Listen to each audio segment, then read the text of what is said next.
So everyone's talking about legendary LA Guns frontman and lead singer Phil Lewis taking shots at Motley Crue, more specifically at Nikki Sixx, whom he references as a Milli Vanilli type holding his instrument because Nikki is rumored to not have played his bass on the stadium tour.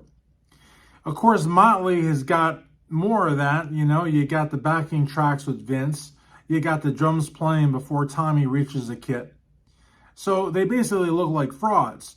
And Phil Lewis points that out. But what I think is more noteworthy than that is something that I've discussed on videos prior, and some magazines discussed, and some commentators discussed way back when so many Nikki Sixx fans point out that, you know, wasn't it cool that Nikki got Mick tattooed on his leg? Yes and no, because right around that time, if you recall, Nikki was doing Brides of Destruction. He had only done Brides a couple of years prior to that tattoo with Kat Von D and all of that. And why he was dating Kat Von D has also been suggested was because he wanted to remain relevant. But I digress from that. There was a lot of speculation that Nikki wanted Tracii Guns in the band. And there's even interviews where Vince Neil says that that would never happen, that he wouldn't stand for it. But when Phil Lewis takes shots at Motley Crue, more specifically at Nikki Sixx, he says Tracii Guns would have been perfect for it, but Tracii's not a poser. Tracii's not the guitarist from Marilyn Manson or Rob Zombie. Tracii Guns is a Hollywood kid, the next generation, as Phil put it, of Motley Crue. Bratty, rocker type, super talented, a perfect fit, to quote Phil Lewis.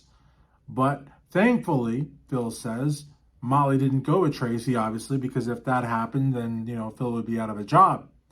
But the reality of the matter is that Phil hit the nail on the head, because not only did he call Motley Crue out, as so many of us have, and not only did he point out that Motley got rid of the only talented member, the only one that was actually playing, the only one that actually was Crue to the core, Mick Mars, but he touched upon the fact that once upon a time, Nikki Sixx wanted to replace Mick Mars with Tracii Guns.